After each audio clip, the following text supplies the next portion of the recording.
तो भाई आज पढ़ेंगे हम प्रोजेक्टाइल मोशन। क्या चीज़? Projectile motion. प्रोजेक्टाइल मोशन क्या होती है, क्या कंसेप्ट है, कितने फार्मूले हैं, इनको हैंड टू हैंड याद करना, इसमें टाइम स्पेंड नहीं करना है। तो ये टॉपिक का पहला नियम ये है करने का कि you should do it in the first attempt. बस पढ़ते पढ़ते समझते समझते इसको कर डालो अभी के। What is projectile motion? इसे बंद कर देना। प्रोजेक्टाइल मोशन, देखो प्रोजेक्टाइल मोशन क्या होती है। अगर आप ग्राउंड पे खड़े हो, if you are standing on the, ये ग्राउंड है, ठीक है, और आपने क्या किया, सीधे एक बॉल थ्रो कर दी हवा में, ऐसे कर दी, this is called projectile motion. तो when an object is thrown, है ना, at some angle, किसी भी एंगल पे तुमने एक ऑब्जेक्ट को थ्रो कर दो, ठीक, अंडर ग्रेविटी, बट होना चाहिए कैसे वो, अंडर ग्रेविटी। तो इसे क्या बोलते हैं, called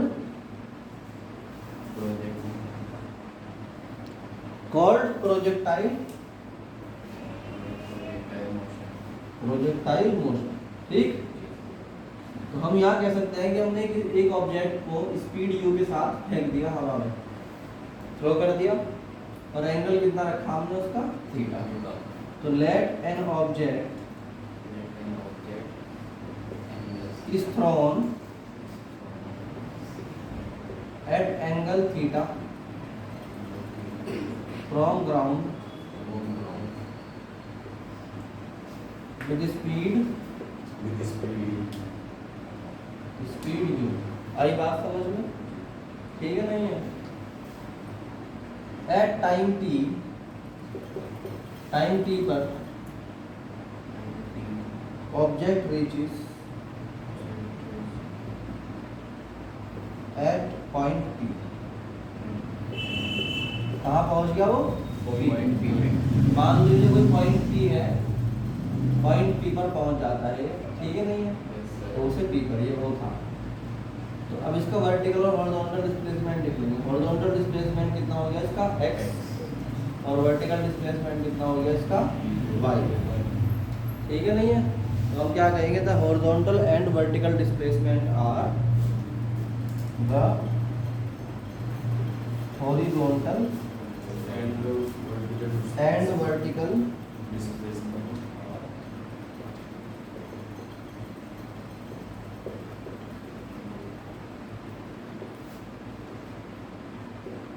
x and y।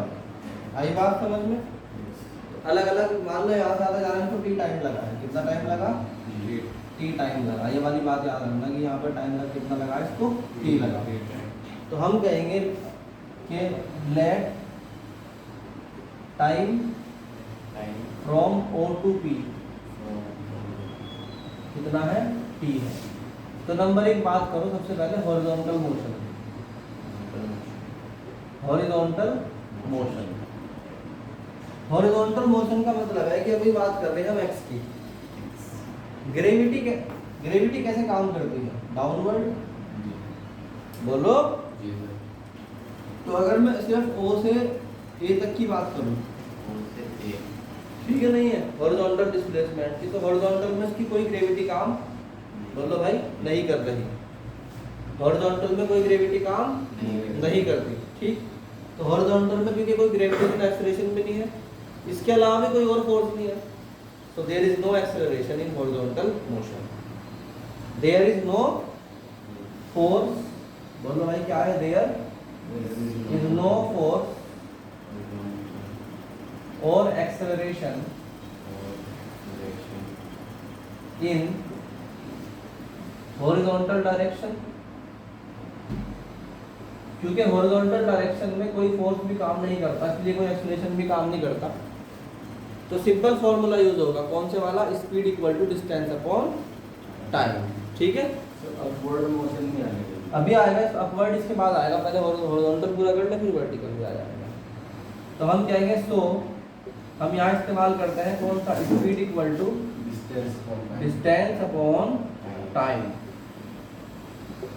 Speed मान लो क्या होगी इसकी, अब देखो ये v था, तो v के दो कंपोनेंट बनेंगे, एक horizontal component that is u cos theta और एक vertical component that is u sin theta. आई कि नहीं आई बात समझ में? किसी भी चीज के दो कंपोनेंट होते हैं, एक होता है एंगल के साथ वाला यानी कि u cos थीटा और एक होता है एंगल के परपेंडिकुलर वाला that is called u sin theta. तो यहाँ पर जो हॉरिजॉन्टल स्पीड, तो इसकी जो स्पीड है वो तो हो गई u cos थीटा, डिस्प्लेसमेंट कितना हो गया x और टाइम कितना हो गया t।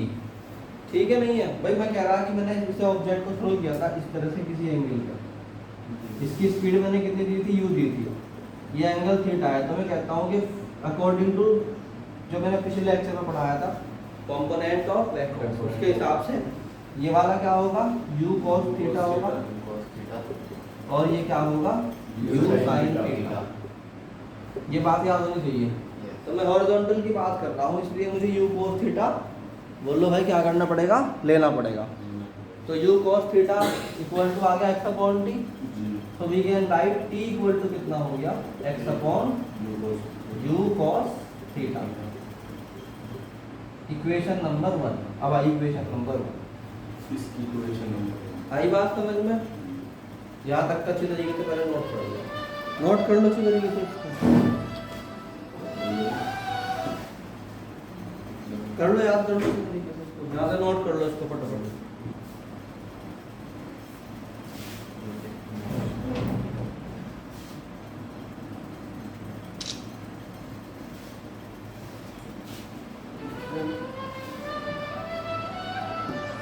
horizontal motion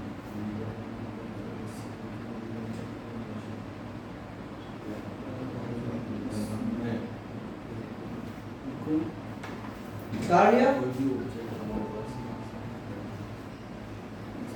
नोट कर लिया, कर लिया। अब देखो भाई, अब हम बात करेंगे वर्टिकल मोशन की, किसकी, वर्टिकल मोशन, ये तो हॉरिजॉन्टल मोशन हो गई है ना।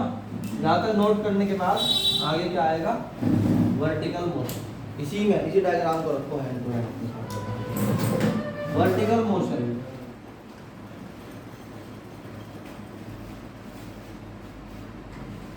वर्टिकल मोशन, देखो वर्टिकल मोशन का कंसेप्ट समझो।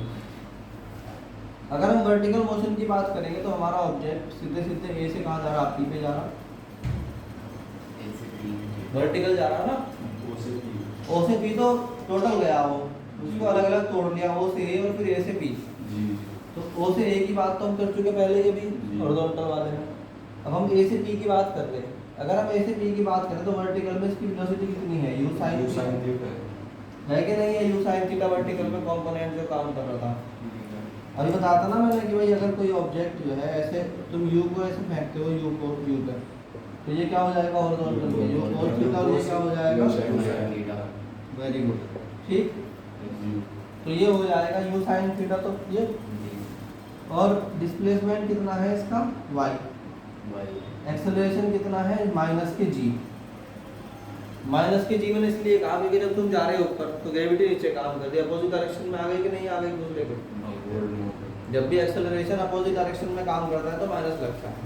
तुम जा कहाँ से रहे, डाउन से अप, और ग्रेविटी कहाँ से कहाँ काम करती है, अप से डाउन, अप से डाउन। तो हम कह सकते हैं सो अगर हम बात करें वर्टिकल मोशन की तो एक फॉर्मूला लगता है s equal to u t plus half a t square, ठीक है नहीं है। तो इसमें क्या होगा, s की जगह तो रखेंगे वर्टिकल में डिस्प्लेसमेंट कितना है y, u की जगह क्या है वर्टिकल में हमारा initial speed u sin theta, बोलो। t की जगह अभी तुम अपनी कॉपी में नोट करोगे तो देखोगे t बराबर क्या निकाला था थोड़ी देर पहले हमने, x upon u cos theta, minus में हाफ क्या लग जाएगा g, क्योंकि ये रहा ग्रेविटेशन एक्सेलरेशन, a की जगह लग गया g, a की जगह क्या लग गया g, और t की जगह x upon u cos theta, तो x square upon u square cos square theta, बोलो। तो u से u कैंसिल हो गया, sine theta upon cos theta क्या होता है, टेन थीटा। टेन तो एक्स टेन थीटा माइनस ये क्या हो गया, g x square upon two u square cos square theta. आ गया कि नहीं आ गया, बोलो। नीचे टू आया दिस इज कॉल्ड टू, ये क्या, this is called equation of this called equation of motion projectile. Equation of इसको इक्वेशन ऑफ प्रोजेक्टाइल कहते हैं। आ गया समझ में, यहाँ तक कोई प्रॉब्लम नहीं। अब फॉर एग्जाम्पल यहाँ तक उतारने के बाद ये टॉपिक कंप्लीट हो गया कि what is the projectile motion की इक्वेशन ऑफ प्रोजेक्टाइल मोशन आ चुकी, ठीक। अब इसके अंदर कुछ फॉर्मूले हैं, वे फॉर्मूले भी हमें करने हैं। इसे मुझे रब करना पड़ेगा, पहले साफ करना पड़ेगा। तो इसमें जो है प्रोजेक्टाइल मोशन की इक्वेशन तक तो हम पहुंच गए, क्या ही x tan theta minus g x square upon two u square cos square theta. अब हम बात करेंगे आगे what is the other formulas. मतलब जैसे हम कहें भाई ये हमारा प्रोजेक्टाइल था, मान लो कि प्रोजेक्टाइल है हमारा, ठीक। तो जहाँ से तुमने थ्रो किया इसको ओ है ना, और जहाँ जाके फाइनली गिरता है, मान लो कि इसका नाम रख दिया हमने बी, ठीक। तो इसे बोलते हैं कैपिटल आर। कैपिटल आर का मतलब हॉरिजॉन्टल रेंज। अगर तुमने स्कूल के मैदान में खड़े होके एक बॉल को थ्रो करो हवा में, तो जहाँ से तुमने थ्रो की है और जहाँ वो जाके गिरी है उसके बीच की डिस्टेंस को बोलते हैं हॉरिजॉन्टल रेंज, ठीक। उसके बाद एक चीज आती है इसके अंदर टोटल यानी मैक्सिमम हाइट, कैपिटल एच। इसका मतलब वो अधिकतम कितना ऊपर गई, मैक्सिमम कितना हाइट तक गई, ठीक। उसको बोल दो सी पॉइंट है ये, यानी जमीन से मैक्सिमम कितना हाइट तक गई है वो अपनी जगह से, ठीक। और उसके बाद एक होता है टोटल टाइम पीरियड, यानी कि यहाँ से जाके और यहाँ तक गिरने का टाइम टोटल कितना है। तो हम शुरू करते हैं टाइम पीरियड से। टाइम पीरियड क्या है भाई, total time taken by projectile, total time taken by projectile from point of throw. Point of throw का मतलब जहां से फेंका गया, to point of fall, point of fall यानी ओ से लेके बी तक का टोटल टाइम बीच का, ठीक। तो हम कहते हैं कॉल्ड टाइम पीरियड। क्या कहलाता है, कॉल्ड टाइम पीरियड। आई बात समझ में, is called time period of projectile. आई बात समझ में। तो मान लीजिए कि तुम अगर दो पार्ट में नो डिवाइड करो इसको पूरी जर्नी को, तो तुम कहोगे मान लो ओ से लेके सी तक जितना टाइम लगेगा इतना ही टाइम सी से लेके बी तक लगेगा। क्या लगेगा, हम कहते हैं भाई जो टाइम है ना वो जितना ओ से लेके सी तक का है उतना ही टाइम सी से लेके बी तक है। तो हम क्या कहते हैं लेट, मतलब टाइम जो है ऑफ ओ सी बराबर है टाइम ऑफ सी बी, ठीक है नहीं है। उसको तुम 1 मिनट के लिए मान लो कि स्मॉल टी है, 1 मिनट के लिए क्या मान लो स्मॉल टी, यानी यहाँ से यहाँ तक का टाइम कितना लगा टी, तो यहाँ से यहाँ तक का टाइम भी टी होगा। अगर तुमने ये निकाला तो ये भी तुम्हारा तो नहीं होगा। तो टोटल टाइम पीरियड कितना होगा, टी इक्वल टू 2t, ठीक। इसे कह दो कि भाई यहाँ पे हमें ये आया ना टी बराबर 2t आ गया। अब इस स्मॉल टी की वैल्यू निकालनी है हमें, किसकी निकालनी है। अब देखो अगर हम वर्टिकल मोशन की बात करते हैं तो जाना पड़ेगा डी से लेके कहाँ तक, सी तक। तो अगर हम डी से लेके सी तक की बात करेंगे, डी से लेके सी तक की बात करेंगे, तो यहाँ पे देखो ये जो वेलोसिटी थी वो कितनी थी, u, एंगल कितना था थीटा, तो ये कितना था u cos थीटा, और ये कितना था u sin theta. Very good. अगर हम देखें तो सी पे जाने के बाद उसकी कंडीशन ऐसी हो गई कि ये और ऊपर नहीं जा रहा, उसकी फाइनल वेलोसिटी कितनी हो गई, 0। तो वर्टिकल में इसकी फाइनल वेलोसिटी कितनी हो गई? 0, बट हॉरिजॉन्टल अभी भी बची हुई है, जो कि तो कितनी u cos थीटा, क्योंकि हॉरिजॉन्टल की वेलोसिटी कभी चेंज बोल लो भाई नहीं होती। हॉरिजॉन्टल में हमेशा क्या रहती है? सेम रहती है। u cos थीटा है तो u cos थीटा ही रहेगी हर पॉइंट पर, मगर वर्टिकल में 0 हो गई टॉप पर पहुंचते। किसी भी ऑब्जेक्ट को अगर आप थ्रो करोगे तो टॉप पॉइंट पर पहुंचते पहुंचते उसकी वेलोसिटी 0 हो ही जाती है। ठीक, तो हम कहते हैं भाई इनिशियल में इसके पास है u sin थीटा, फाइनल में इसके पास v है, और एक्सेलरेशन है इसका माइनस के g जो कि डाउनवर्ड है। तो अगर हम इक्वेशन लगाएं v equal to u plus a t, जो कि याद होगी एक आध बच्चे को जरूर, इक्वेशन नंबर है, एक आध को तो याद होगी, है नहीं किसी को भी याद। तो हम कह देंगे v की वैल्यू कितनी हो गई? 0, u की वैल्यू कितनी हो गई? u sin theta minus a की जगह g और t की जगह t। अगर तुम इसको इधर लाओगे तो ये हो जाएगा gt equal to u sin theta, so t equal to u sin theta upon g। आई बात समझ में? अब यहाँ से याद करो जरा क्या था, अगर टोटल टाइम निकालना है तो टाइम का डबल कर दो। ये तो आधे का टाइम आया ना, यहाँ से यहाँ तक का टाइम आया अभी तो हम कह देंगे so total time period. Time period जो है वो क्या होता है? कैपिटल T बराबर क्या हो जाता है? 2u sin theta upon g। Double कर दिया उसका, बस जो भी आया था यहाँ पे हमारा, तो यहाँ आया है उसका डबल कर दिया। ठीक है, तो ये कुल मिला के आ गया capital T, that is time period of the projectile. आ गया? नहीं आया? आ गया। चलो इसको नोट आउट कर लो अच्छे तरीके से, याद भी करना है। हैंड टू हैंड का टाइम देता हूँ याद करने का, अगर हैंड टू हैंड याद कर लिया तो ठीक है, बाद में याद नहीं हो पाता। बाद में मतलब याद तो हो जाएगा बट उतना टाइम खराब होगा, इससे अच्छा है कि अभी के भी याद कर लो, है ना। फिर इसके अंदर एक चीज आती है that is maximum height.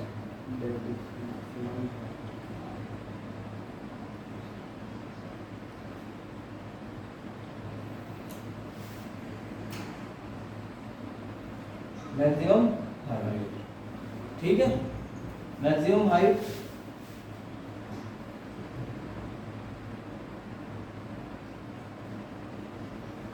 Maximum height क्या होती है? देखो, मान ले एक तुम्हारा प्रोजेक्टाइल है जो कि तुमने थ्रो किया हवा में ऐसे ऊपर बना दो। ये प्रोजेक्टाइल था तुम्हारे पास, इसकी स्पीड कितनी थी? u, तो ये क्या था? u cos theta and it was u sin theta. ठीक है, तो ये क्या हो जाएगा?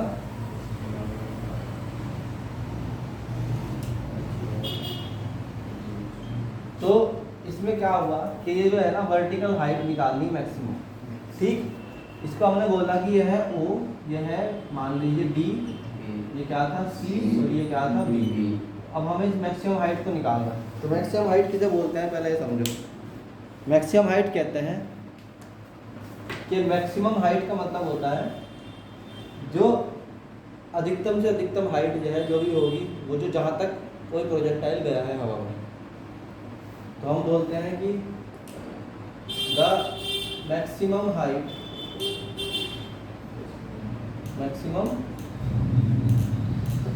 Of A projectile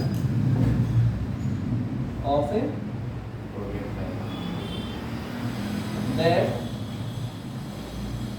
is attained from ground। कहाँ से? ग्राउंड से जो अटेंड करता है कोई भी प्रोजेक्टाइल मैक्सिमम हाइट उसे बोलते हैं मैक्सिमम हाइट। ठीक है, नहीं है? इज कॉल्ड मैक्सिमम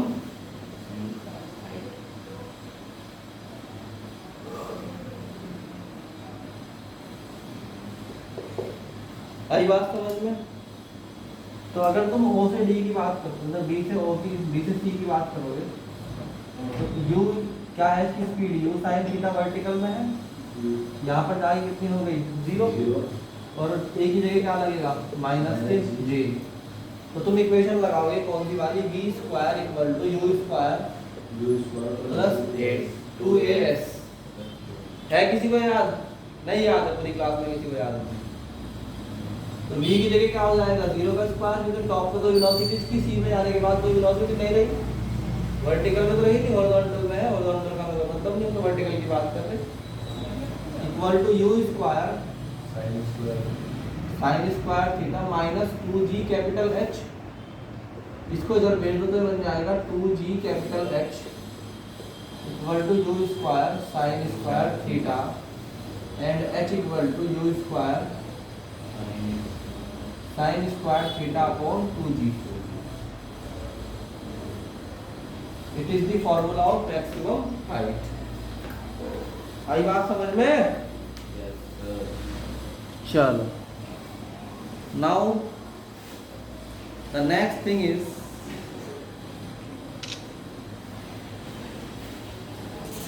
अब है नेक्स्ट, दैट इज मैक्सिमम या हॉरिजॉन्टल रेंज। ठीक है, इस कंडीशन में हमें क्या करना पड़ता है, प्रोजेक्टाइल है O से C, ये क्या था D और ये क्या था D, तो जहां से स्टार्ट किया और जहां तक फेंक दिया उसको बोलते हैं क्या, मैक्सिमम रेंज। तो हम बोलते हैं मैक्स रेंज ऑफ प्रोजेक्टाइल। ठीक, तो ये स्पीड क्या थी इसकी u, ये कितना था एंगल थीटा, तो ये क्या हो गई और ये क्या हो गई बोल के रहो भाई। ठीक है, u cos थीटा और u sin थीटा। अब की बात करेंगे हम हॉरिजॉन्टल मोशन की, क्योंकि देखो r जो है वो किस में है, हॉरिजॉन्टल में है। तो हम कहेंगे हॉरिजॉन्टल में सिंपल फॉर्मूला लगता है कौन सा, speed equal to distance upon time, distance upon time. So distance equal to कितना हो जाएगा, स्पीड इनटू टाइम, बोलो। तो डिस्टेंस कितनी है r, डिस्टेंस कितनी है r, स्पीड हॉरिजॉन्टल में कितनी है u cos theta into time कितना है टोटल कैपिटल T, अभी निकाला है तुमने कैपिटल T की वैल्यू, इसे क्या बोल सकते हो कि r equal to u cos theta into 2u sin theta upon g। अब तुम यहाँ देखो, इसको हम अगर रीअरेंज करके लिखें तो u और u क्या हो गया, u स्क्वायर, ये बन गया 2 sin theta into cos theta upon g। आई बात समझ में? You can write 2 sin theta into cos theta, एक फार्मूला है मैथमेटिक्स का, याद कर लो इसको, sin 2 थीटा। ठीक, अगर इसकी जगह तुम रखोगे इसको तो ये क्या बन जाएगा, r बराबर u square sine 2 theta upon g। This is the formula for the maximum, बोलो भाई range, this is the formula for the maximum range. Note करो इसको अच्छी तरीके से।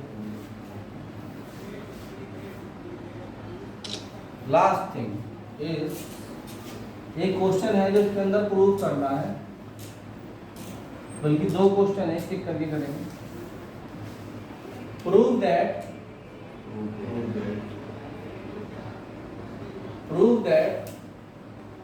रेंज इज सेम फॉर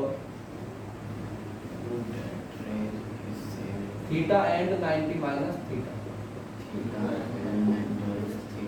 ठीक है, तो हम कहेंगे फॉर थीटा r का फॉर्मूला क्या है, u square sine 2 theta upon g, है कि नहीं है?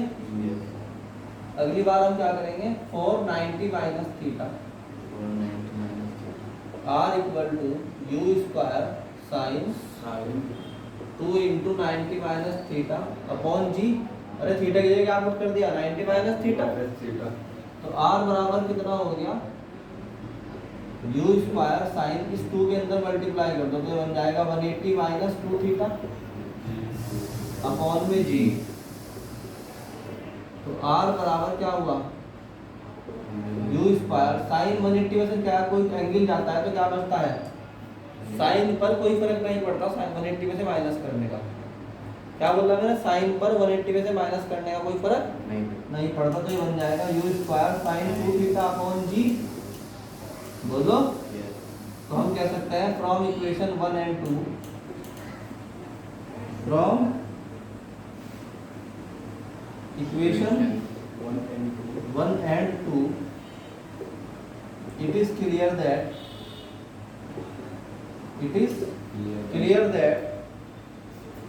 R is same for